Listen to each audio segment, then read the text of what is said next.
A menos de que conozcas la mecánica fundamental del ego, no podrás reconocerlo, y caerás en el error de identificarte con él, una y otra vez. Esto significa que el ego se apoderará de ti, y fingirá ser tú. El acto mismo de reconocer, es uno de los mecanismos para despertar. Cuando reconozcas tu inconsciencia, será precisamente el surgimiento de la conciencia. El despertar. No es posible vencer, en la lucha contra el ego. No hay que negarlo. Lo único que hace falta, es la luz de la conciencia. Es decir, tomar conciencia del ego. Es la única manera de poder trascenderlo. Tú eres esa luz. El ego, siempre es identificación con la forma. Es buscarnos a nosotros mismos, y perdernos en algún tipo de forma.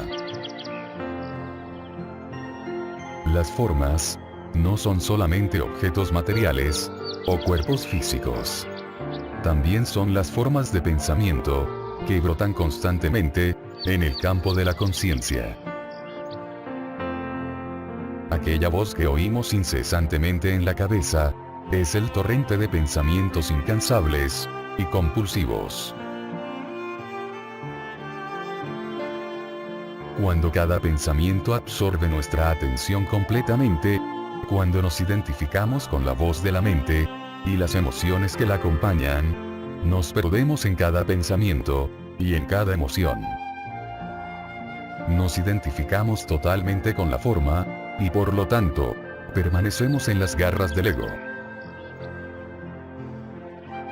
El ego, es un conglomerado de pensamientos repetitivos, y patrones mentales y emocionales condicionados, dotados de una sensación de yo. El ego, emerge cuando el sentido del ser, del yo soy, el cual es conciencia informe, se confunde con la forma. Este es el significado de la identificación. Es el olvido del ser. El error primario. La ilusión de la separación absoluta, la cual convierte la realidad, en una pesadilla. La mayoría de las personas, se identifican completamente con la voz de la mente. Con ese torrente incesante de pensamientos involuntarios, y compulsivos, y las emociones que lo acompañan. Podríamos decir, que están poseídas por la mente. Esta es la mente egotista. El ego. Hay una sensación de yo, en cada pensamiento, en cada recuerdo, interpretación, opinión, punto de vista, reacción, y emoción. Hablando en términos espirituales, este es el estado de inconsciencia. El pensamiento, el contenido de la mente, está condicionado por el pasado. Cuando decimos yo, es el ego quien habla, no nosotros. El ego consta de pensamiento, y emoción. Un paquete de recuerdos, que identificamos como yo, y mi historia. De papeles, que representamos habitualmente, sin saberlo. De identificaciones colectivas, como la nacionalidad, la religión, la raza, la clase social, o la filiación política. También contiene identificaciones personales, no solamente con los bienes materiales, sino también con las opiniones, la apariencia externa, los resentimientos acumulados, o las ideas de ser superiores o inferiores a los demás, de ser un éxito o un fracaso. El contenido del ego, varía de una persona a otra. Pero en todo ego, opera la misma estructura. En otras palabras, los egos son diferentes solo en la superficie, en el fondo son todos iguales. ¿En qué sentido son iguales? Viven de la identificación, y la separación. Así, el ego lucha permanentemente por sobrevivir, tratando de protegerse y engrandecerse. El ego se identifica con las cosas materiales. Tratamos de encontrarnos a través de ellas. Y esto da lugar al apego y a la obsesión, los cuales crean la sociedad de consumo y las estructuras económicas, donde la única medida de progreso es tener siempre más. El deseo incontrolado de tener más, de crecer incesantemente, es una disfunción y una enfermedad. Tratamos de hallarnos en las cosas, pero nunca lo logramos del todo, y terminamos perdiéndonos en ellas. ¿Cómo desprendernos del apego a las cosas? Ni siquiera hay que intentarlo. Es imposible. El apego a las cosas se desvanece por sí solo cuando renunciamos a identificarnos con ellas. Lo importante es tomar conciencia de que tenemos apegos. Sabremos si estamos apegados a algo o a alguien, porque en el momento de perderlo, sentiremos desesperación, sufrimiento. Cuando reconocemos que estamos apegados a algo o a alguien, es cuando comienza la transformación de la conciencia. El ego se identifica con lo que se tiene.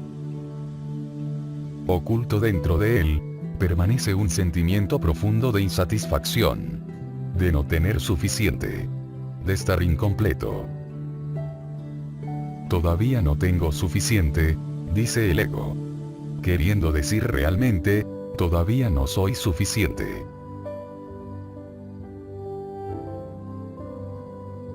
El ego también se identifica con el cuerpo físico. Esto nos obliga a asumir un papel en la sociedad y a moldarnos a unos patrones condicionados de comportamiento. Juzgamos nuestro cuerpo físico y lo comparamos con otros a fin de perfeccionarlo para ser igual o mejores que los demás. Buscamos modelos a imitar y seguimos las modas. Esta identificación con el cuerpo físico es también identificación con la mente. Y es enfermedad. El ego es la enfermedad. Identificarte con tu cuerpo, el cual está destinado a envejecer, marchitarse y morir, siempre genera sufrimiento tarde o temprano. Abstenerte de identificarte con el cuerpo no implica descuidarlo, despreciarlo o dejar de interesarte por él. Si es fuerte, bello y vigoroso, podemos disfrutar y apreciar esos atributos mientras duren. También podemos mejorar la condición del cuerpo mediante el ejercicio y una buena alimentación. Aunque la identificación con el cuerpo es una de las formas más básicas del ego, la buena noticia es que también es la más fácil de trascender. Esto no se logra haciendo un esfuerzo por convencernos de que no somos el cuerpo, sino dejando de prestar atención a la forma corporal externa y a los juicios mentales. Bello, feo, fuerte, débil, demasiado gordo, demasiado delgado, para centrar la atención en el interior, en la sensación de vida que lo anima. Podemos comenzar a sanar cuando miramos nuestro cuerpo sin los juicios mentales. O reconocer estos juicios sin creer en ellos. Es esencial sentir nuestro cuerpo desde adentro, en lugar de juzgarlo desde afuera. Cuando no hay identificación con la mente, no hay identificación con el cuerpo. Y cuando la belleza desaparece, entonces no hay sufrimiento. Cuando no hay apego al cuerpo, y éste comienza a envejecer, la luz de la conciencia puede brillar más fácilmente. El ego tiene el hábito compulsivo de hallar fallas en los demás y de quejarse de ellos. Cuando criticamos o condenamos al otro, nuestro ego se siente más grande y superior que los demás. Esto desencadena a la violencia física entre los individuos y la guerra entre las naciones. No se deben confundir las quejas con el hecho de hacer ver a una persona una deficiencia o un error a fin de que pueda corregirlo. Abstenerse de quejarse no significa necesariamente tolerar la mala conducta.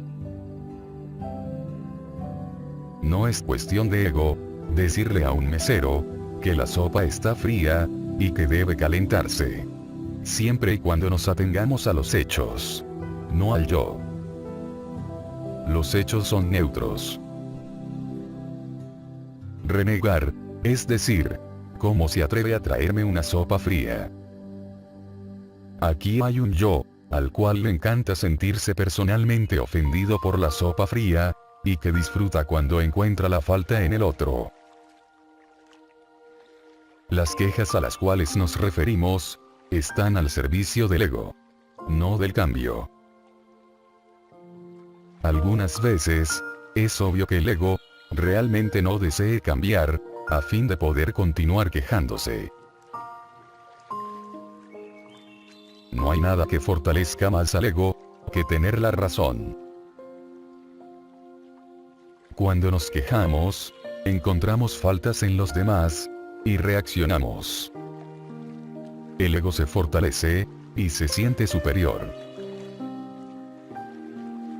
Quizás no sea fácil reconocer que nos sentimos superiores cuando nos quejamos. La razón es que cuando nos quejamos, es que tenemos la razón, mientras que la persona de la que nos quejamos, o la situación, está en el error. Para tener la razón, es necesario que alguien más esté en el error. De tal manera, que al ego le encanta fabricar errores para tener razón. Tener la razón es identificarse con una posición mental, un punto de vista, una opinión, un juicio, o una historia. Necesitamos que otros estén equivocados, a fin de sentirnos más fuertes y superiores. Esta sensación de superioridad es la que el ego ansía, y la que le sirve para engrandecerse. Cuando decimos que la luz viaja más rápido que el sonido, y otra persona afirma lo contrario, es obvio que tenemos la razón, y que la otra persona está en el error. Observar que el rayo cae antes de oírse el trueno permite comprobar este hecho. ¿Hay algo en esto? No necesariamente. Si simplemente afirmamos lo que conocemos como verdad, sin identificación con la mente, entonces no hay ego. Pero si decimos, créeme, yo sé que la luz viaja más rápido que el sonido. O, ¿por qué no me crees cuando digo que la luz viaja más rápido que el sonido?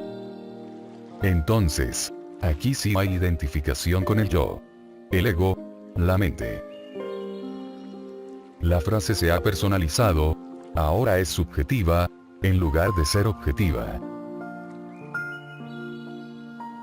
El ego se toma todo a pecho y hace que se desaten las emociones.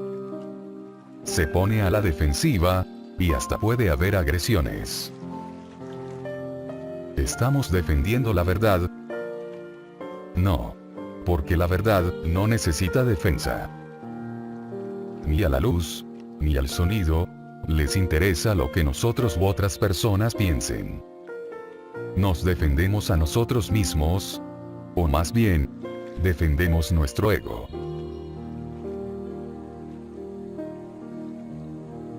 El resentimiento es la emoción que acompaña a las lamentaciones y a los rótulos mentales, y refuerza todavía más el ego. El resentimiento equivale a sentir amargura, indignación, agravio u ofensa.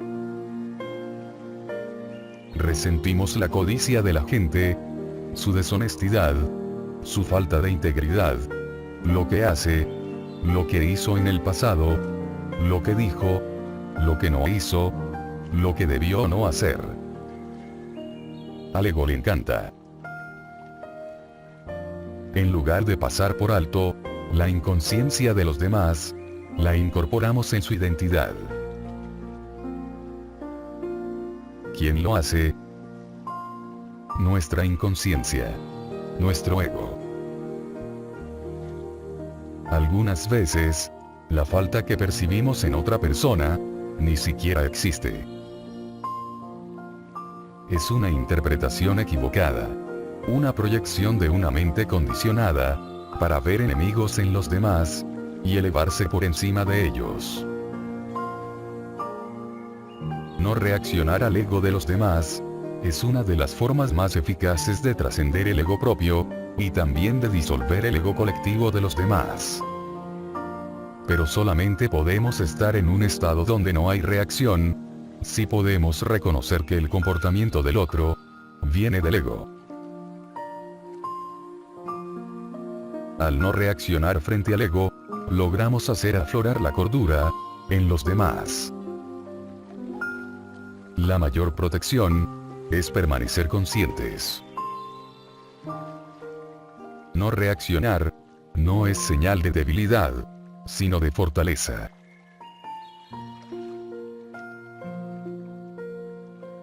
Otra forma de expresar la ausencia de reacción es el perdón. Pero no te esfuerces por perdonar. El esfuerzo de perdonar y de soltar no sirve. El perdón se produce naturalmente cuando ves que el rencor no tiene otro propósito que reforzar el ego. Cuando comprendes que el rencor solo sirve para reforzar el ego, es cuando espontáneamente se produce el perdón. Porque comprendes que no hay nada que perdonar. El peor enemigo del ego es el momento presente. La verdadera liberación es tomar conciencia de las emociones que refuerzan al ego. Es entonces cuando puedes liberarte. Las observas en el momento presente y éstas se disuelven. Los patrones de ego de los demás, contra los cuales reaccionamos con mayor intensidad, y los cuales confundimos con su identidad, tienden a ser los mismos patrones nuestros. Pero somos incapaces de detectar en nosotros. Es mucho lo que podemos aprender de nuestros enemigos.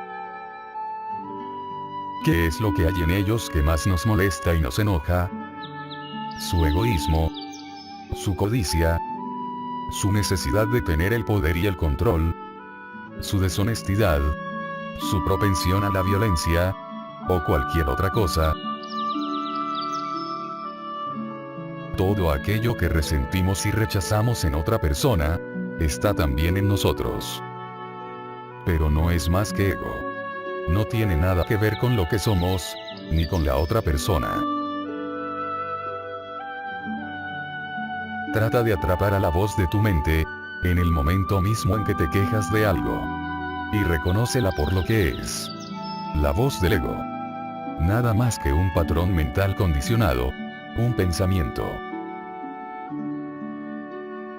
Cada vez que tomes nota de esa voz, también te darás cuenta de que tú no eres la voz, sino el ser que toma conciencia de ella. Tú eres la conciencia, consciente de la voz. Es así como te liberas del ego. Cada vez que reconoces al ego, este se debilita, y tú te haces más consciente. El ego no es malo. Sencillamente es inconsciente. Cuando observamos el ego, comenzamos a trascenderlo. La lucha contra la inconsciencia puede llevarte a la inconsciencia misma. y jamás será posible vencer la inconsciencia mediante el ataque.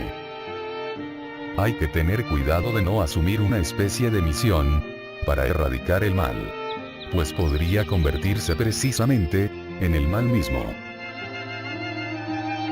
Todo aquello contra lo cual luchamos se fortalece, y aquello contra lo cual nos resistimos persiste. Hay una guerra contra las drogas, una guerra contra la delincuencia, una guerra contra el terrorismo, una guerra contra el cáncer, una guerra contra la pobreza, y así sucesivamente.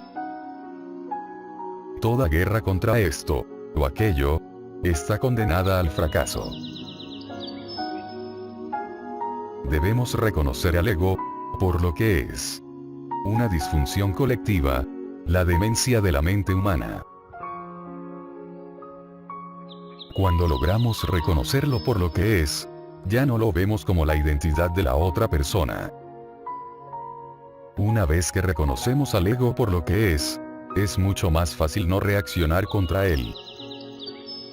Dejamos de tomar sus ataques como algo personal, y comenzamos a sentir compasión, cuando reconocemos que todos sufrimos de la misma enfermedad de la mente, la cual es más grave en unas personas que en otras. El ser humano tiende a creer que el yo, el ego, es la realidad. Pero tan solo es una ilusión de la realidad. Cuando logramos reconocer la ilusión por lo que es, ésta se desvanece. Cuando vemos lo que no somos, la realidad de lo que somos emerge espontáneamente.